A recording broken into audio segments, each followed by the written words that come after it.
live this morning, this day, this AM on the Sell a House Wholesale Real Estate Investing number 182. And I don't even have my notepad out. Look at that. What a fool. Anyway, it doesn't matter. I already got everything I know in my head this morning. So what do you think of that? But here we are on New Op Day, October 26, 2015, with a negotiating New Op Day where we're going to be talking about Chapter 3 in the Dale Carnegie, How to Win Friends and Influence People book. And here to help me do that with y'all this day, is Mr. John Leister. Wow, what a fantastic introduction for me, Paul. Thank you very much. How to Win Friends and Influence People, the art of negotiation. That's basically what we're going to go over here today on New Op Day. So I want to welcome everybody to the Hangout. Thanks to Paul for putting these together. 3 days out of every session, New Op Day, Wednesdays, Fridays. And as always, I'm excited to be here, especially on New Op Days, because it's the start of a whole fresh session. And what better way to start it out, especially us wholesalers, us guys out there in the trenches, talking with the sellers, negotiating deals, out there wanting to get contracts and make some money. The best way to kind of get our minds stirred up and on the right track for the week is going over strategies and mindset on how to negotiate. And how do you negotiate? Well, that's a form of communication. And communication is key. How to win friends and influence people. That's what we'll be going over here today. So, hey, Paul, let me ask you real quick as I pull out my notes here. Were you on Jeff Fagan's Street Smart Success Business call this morning? I was. You know, what was a big, how did he kind of wrap up his last 5 minutes there? A big thing that he talked about this morning on New Op Day, coincidentally, was communication. And, developing your elevator speech, so to speak. And I kind of got my mind going in the direction of how that applies to just about every chapter in this book. And that's something to keep in the back of your mind is your communication skills. Your 30-second commercial basically is how you present yourself. And when you're dealing with sellers, sometimes you got about 30 seconds to either get you could kill a deal in 30 seconds or you can make a deal in 30 seconds. And that is your upfront communication with that person.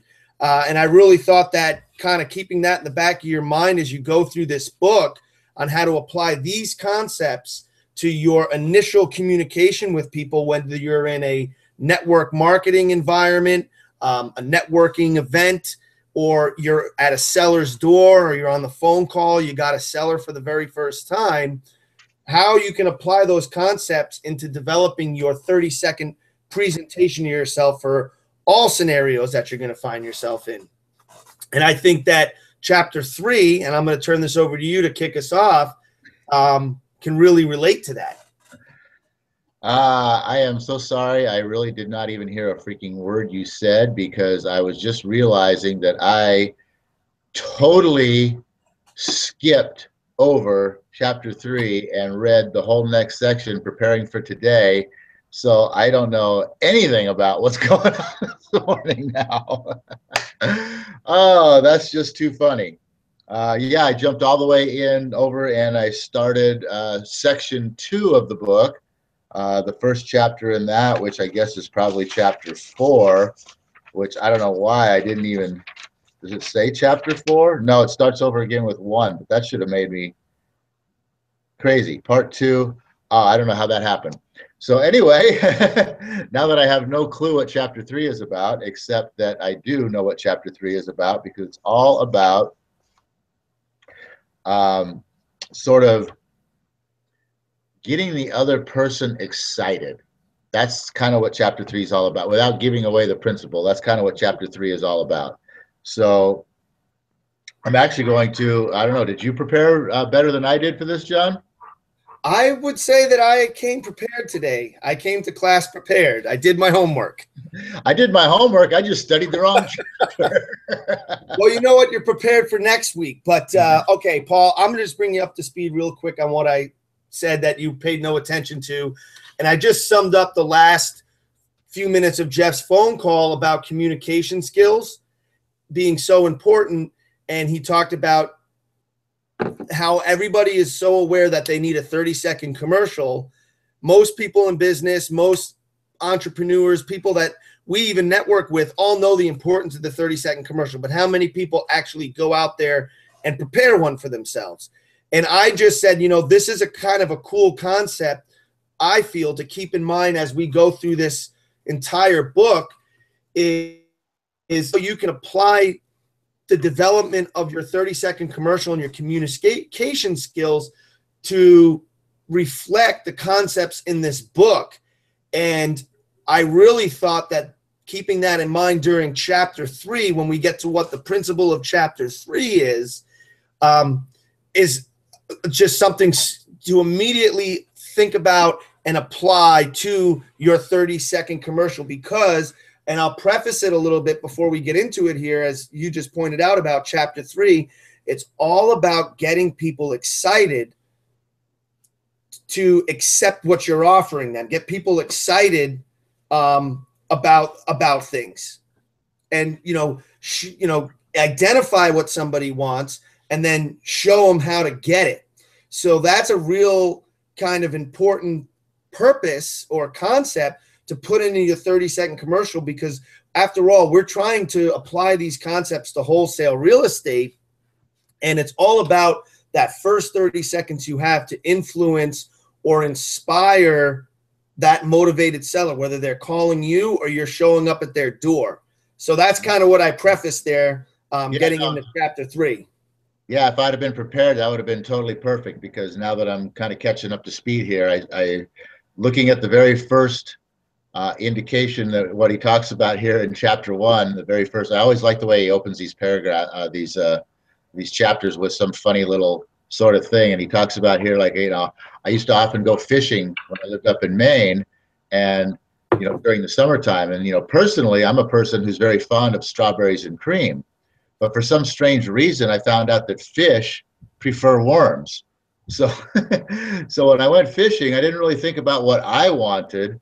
I thought about what they wanted, right? I mean, I could have very well put some strawberries on the end of that hook, but what would it have got me? Probably nothing. I probably would have had an afternoon sitting there in the sun with nothing going on. But if I put some worms on that hook, which personally I have a distaste for, as far as eating them goes anyway, but the fish seem to get real excited about them and want to eat them. They want what I'm presenting to them. And that 30-second commercial right there, if you prepare that properly in the way that Jeff was talking about, you can instantaneously ignite a spark of excitement in your prospect that you're talking to.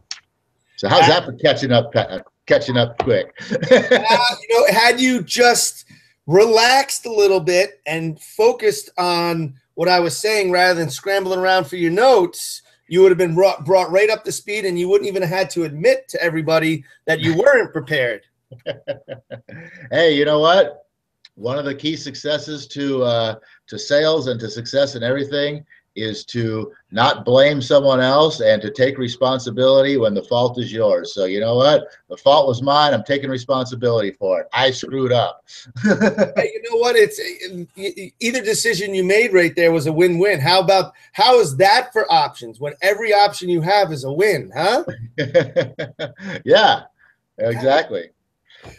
Yeah, you know what? I like the analogy he makes here right in the beginning of the chapter, kind of right along the lines of what Paul was talking about there, because it talks about, I don't even care, some lord in Britain that had maintained in power for many years after a lot of his peers and other people in politics and in places of power had kind of, I guess, lost public favor or disappeared from the limelight of politics, and how this guy managed to stay in power so long.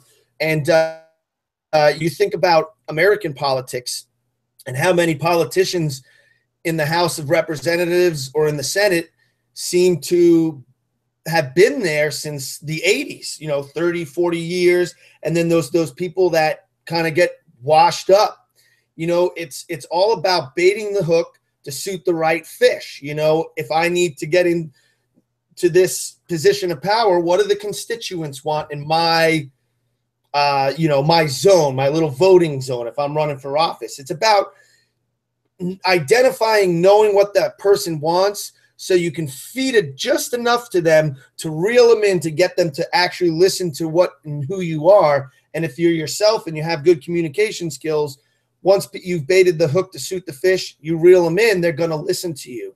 And I thought that, you know, thinking about the 30-second commercial is, you know, in this wholesale real estate business, we're looking for the motivated seller. When we do find them, we want to be able to reel them in as quickly as possible before the competition gets there, before, excuse me, before they lose the house if they're in a foreclosure situation. Reel them in real fast, get them to see the opportunity that we're presenting them, and, you know, really think about how to present yourself in the first 30 seconds. But that goes for every opportunity in business. So it's like knowing your audience before you perform. Like, what, you know, take it from here, Paul. I think you know what I'm trying to say, especially in light of the polo event you went to. It's like, know who you're playing to, and learn how to read that situation so you can deliver to people what they're looking for. Yep, exactly. He kind of says it right here on the next page. He talks about you know, why talk about what you want? You know, it's absurd. Of course, you are interested in what you want. In fact, you are eternally interested in it, but no one else is. They are just like you, and they're only interested in what they want. So like John was just saying there, if you kind of know going in who your, you know, audience is, so to speak, your crowd is, your, you know, your person is, your prospect, you know, whatever it is that you're going up against. I mean, if you just take a few minutes and think about that person or those people and sort of, you know, why they are where they are, what got them there, what they're looking for. If you kind of just take a few minutes to think about that first, and you go in there with that knowledge of understanding, and that's what John was getting at, I think, is understanding the other side of the coin, then you can present your information in a way that, again, is going to get them excited. It's enticing to them. He says here that, you know, the only way on earth to influence other people is to talk about what they want and show them how to get it. He uses an example here of talking to your kids, your teenagers, about not smoking, for instance. And you know, instead of preaching to them about not smoking and how bad it is and all of that, you know, maybe your kids are interested in sports or something like that, and you know, you can present to them how the damaging effects of cigarettes might prevent them from actually making the basketball team, or you know, winning the next track meet, or whatever the case might be. So, you know, what they want is to make the basketball team or to make that. So if you don't want them to do something like smoke cigarettes, you show them how it can prevent them from doing it. And another aspect too, you could probably counter that as well with showing them how, you know, maybe eating a good breakfast every day can help them to get on the basketball team or to win that 100-yard dash. So you can, you know, there's two sides to the coin. You can actually get people to not do what you don't want them to do and to actually do what you want them to do by finding out what it is that they want and showing them how to get it. Absolutely. And you know what? The underlying thing about this chapter, and I like the way this book reads and the way he writes this book, because he keeps giving example after example to really drill home the fact, or not necessarily the fact, I'm sorry, more or less the concept, and really drill it in that, like, think about it. How powerful this is that, you know, everything that you've ever done your entire life has been to your benefit or to get what you wanted out of doing something. And he gives example here is, you know, and this begs the philosophical question, is there really anything that isn't a selfish act? Meaning, like, even if you give to charity, it says, you know, you're a philanthropist, you love to donate, you give to charity, and you could say it was a completely selfless act. I gave this money or donated my time to this charity or this, you know, cause that I was involved in. But was it really a selfless act? Because obviously there was something you wanted to get out of that experience, which is why you did it. So everybody basically has the same human drive, is that every decision someone makes is because you're getting something out of it.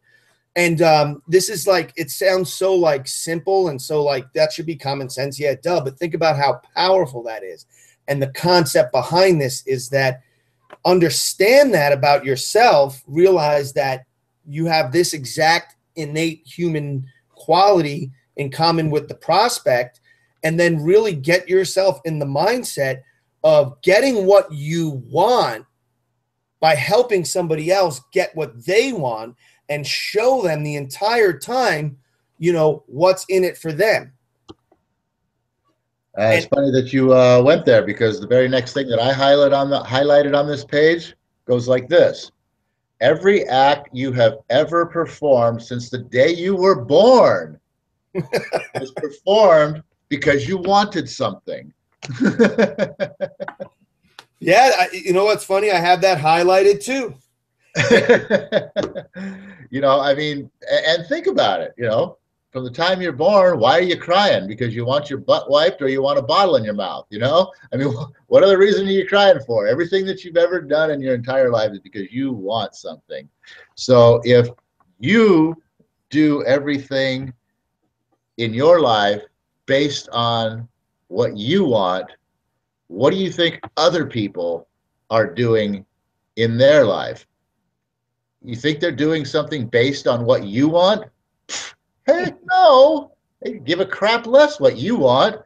They care about what they want, and they will do what they think is best for them to help them get what they want. So here we go again.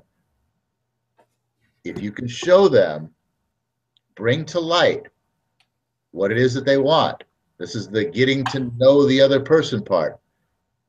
If you expose what they want, first of all, isn't that going to arouse their excitement? Because, I mean, don't we all get excited about things that we want?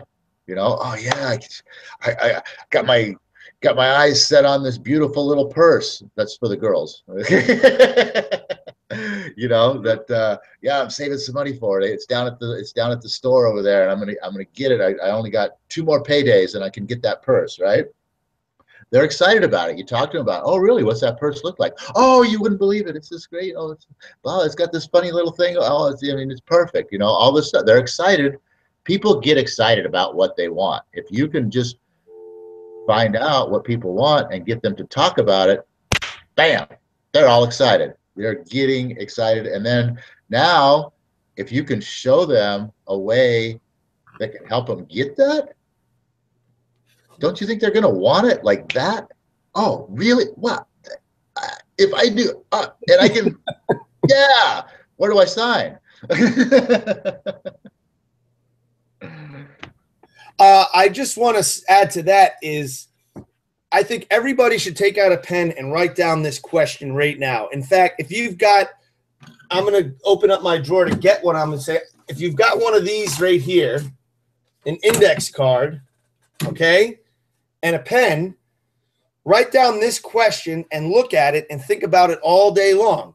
How can I make this person want to do it? How can I make this person say yes? And think about that in every situation that you're in today. Is, you know, even if you're doing something as simple as going to the Circle K to get a coffee, you know, what do you got to get that cashier to do? Take your money. That's a simple one, but just think, but you know, take it into a negotiation. I'm thinking, like, this morning, I know that I'm going to go meet with 2 people that their homes are going to about to be auctioned off here in the next 2 weeks.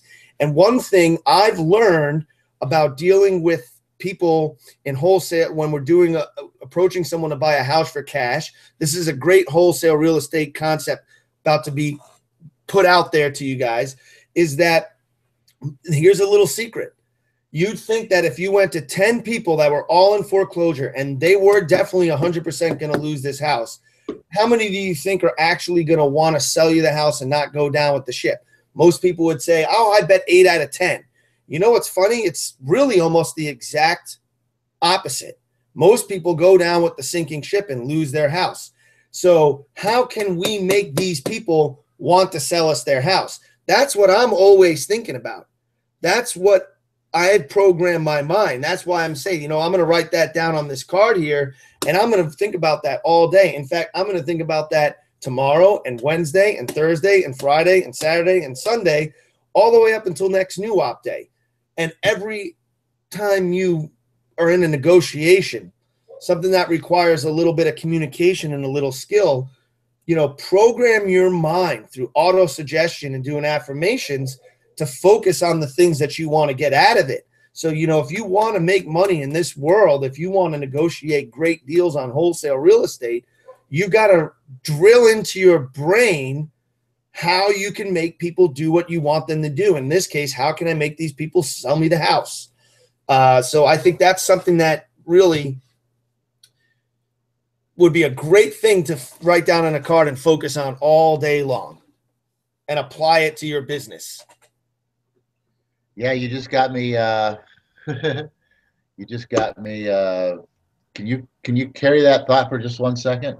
Oh, I was actually, I can carry the thought. I actually was taking just a little break to write down on my card. How can I? I got it. That's right. I covered myself. I just needed. I was right.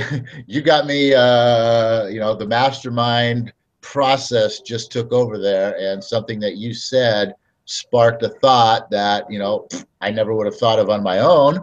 But the fact that you had brought something to light here got my brain thinking, got me thinking about something there in relation to what you were talking about, and how do you get these people to, say, well, yeah, I guess that is the smart thing for me to do. What do I have to do? And so I had a little thought there I was writing down, but I just gave myself a little note, so it's all good. Anyway, yeah, that is the whole thing. So, I mean, I'm gonna kind of we're kind of getting a little short on time. There's a whole lot more in this chapter that, I mean, we only made it realistically through 2 of about 10 pages on this chapter, but I am going to cut to the end, and I am going to break out, because we only got a few minutes left, what the actual principle here is. And what it is to arouse in the other person an eager want. And that's kind of what we were talking about here is, how do you do that? How do you arouse in another person an eager want? Not just a half-ass kind of sort of, yeah, who doesn't want that, kind of an attitude.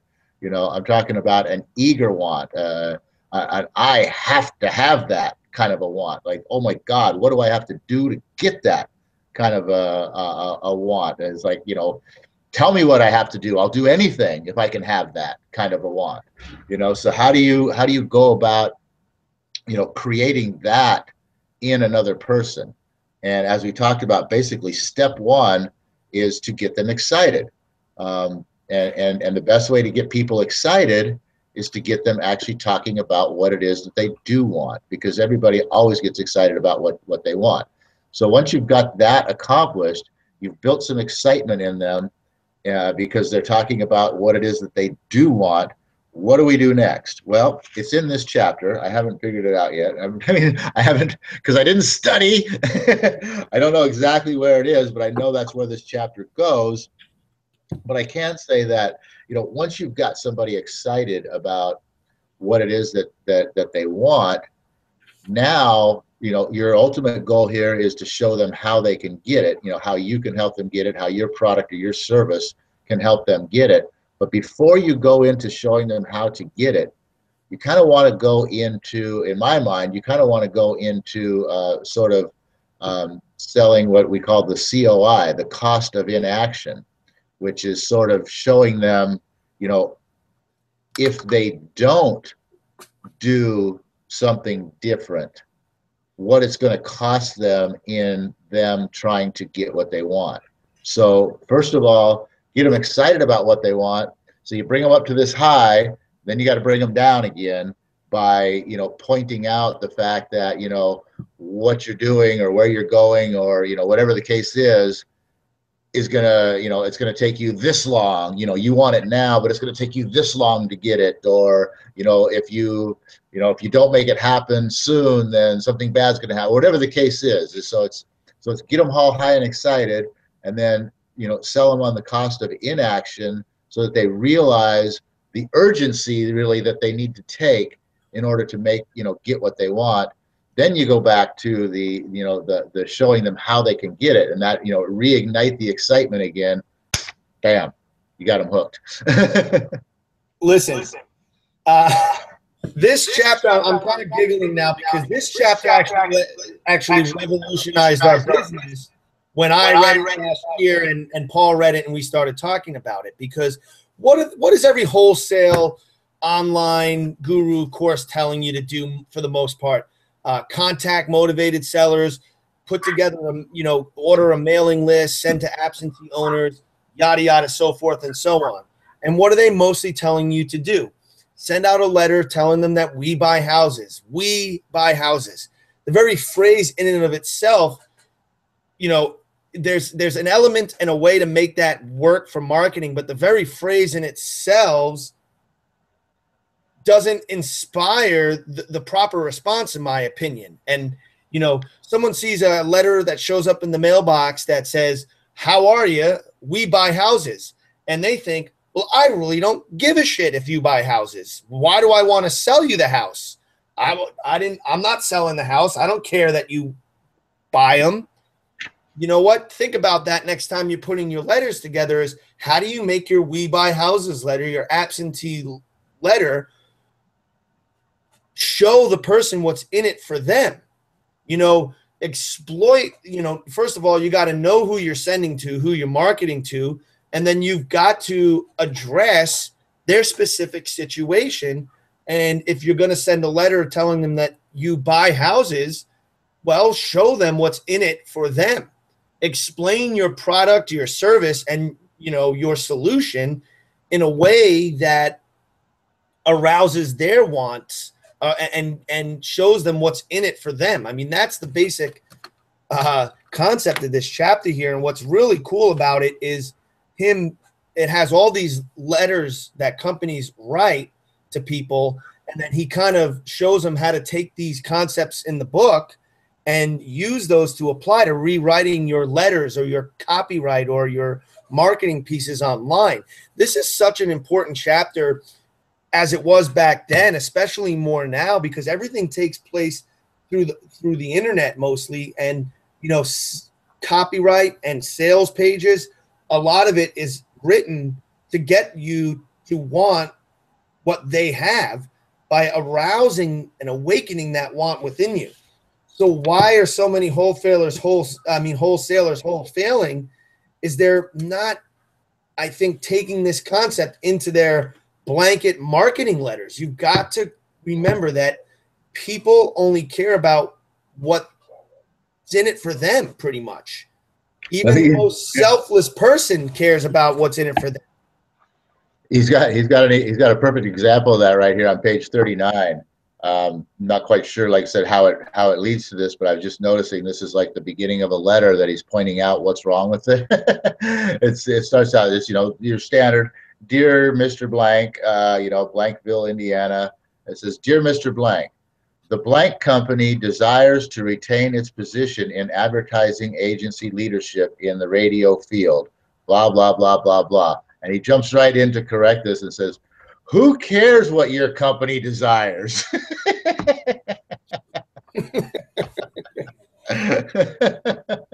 Yeah, I mean, but realistically, you start off a letter with something like that, and how do all of these, wholesale letters usually start out? "Hey, how you doing? Yada, yada, yada. I'm so-and-so, blah, blah, blah. I buy houses, here and there. We're looking for this, blah, blah, blah. We could pick, what? Who cares?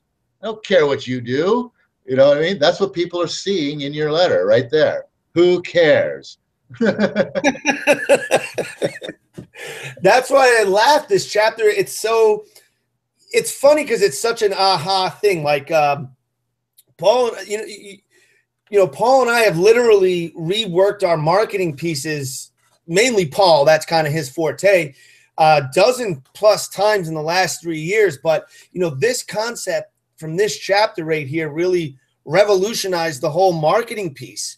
And we're getting a good response because we don't even put that many letters out there. And we're doing a lot of deals off them because it gets them to call.